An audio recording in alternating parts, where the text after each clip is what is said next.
50,000 bees on London Bridge Station. Old Fred sees his 4 little darlings to their new home from Icarus Behedant.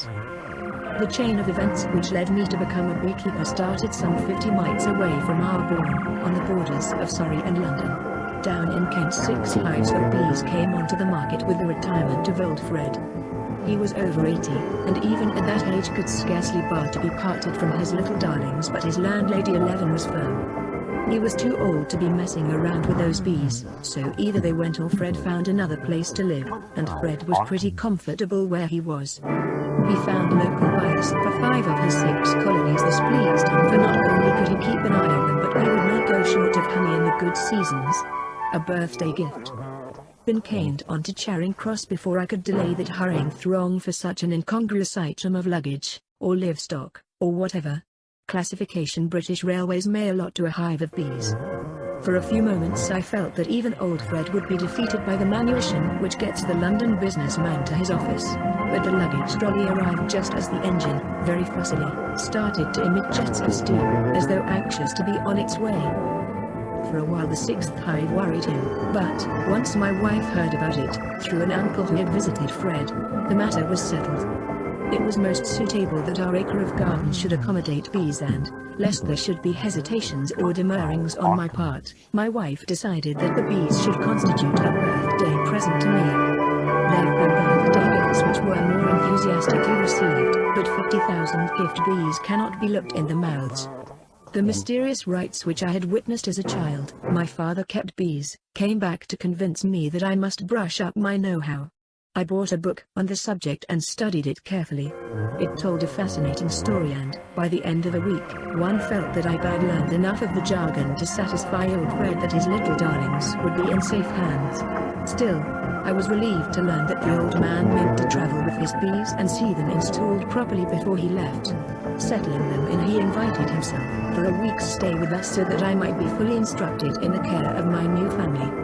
A date in May was fixed and I was asked to meet Fred at London Bridge Station at 10 o'clock in the morning. His luggage would consist of 50,000 bees and 1 queen, safely shut in their hive, a spare hive and various paraphernalia associated with beekeeping. His train, I discovered, did not stop at Waterloo but went straight on to Charing Cross, a very unwise arrangement on the part of British Railways as it turned out. It meant unloading and reloading at London Bridge, unloading and transferring to the other station at Waterloo, and, then, a further journey to our home station.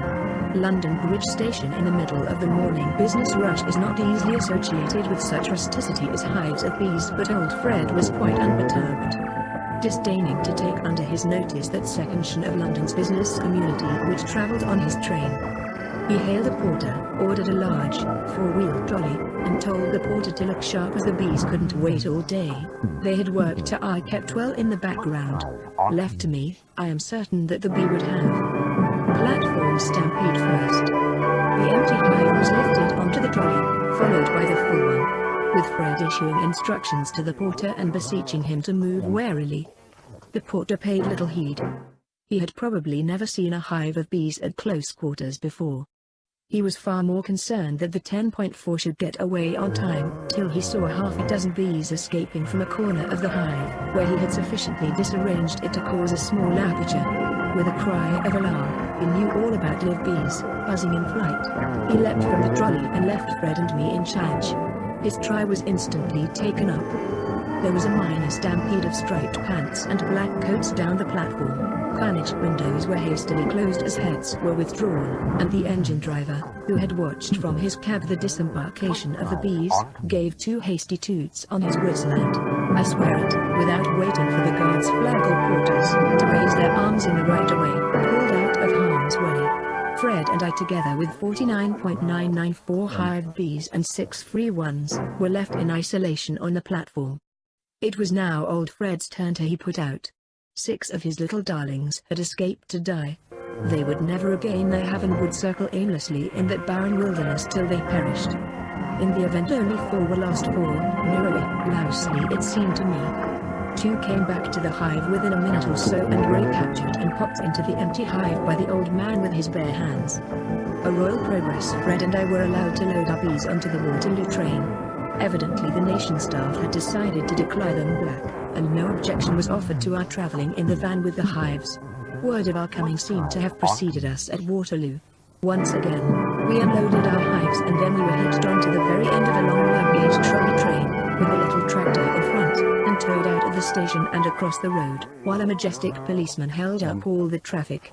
Indeed, it would seem that Waterloo Station was fully aware that royalty, in the person of the Queen Bee, was travelling that day. With Fred and me as postilions and her phony 9,000-odd subjects guarding her, she travelled safely to her third train and so reached her new territory. The location of his sixth hive, a large PRDCN with plenty of blue flowers, he said the bees liked them best, pleased old Fred. He had not expected Outer London to be like that, and he went born happy, though. I suspect, not without a moment of grief as he passed through London Bridge.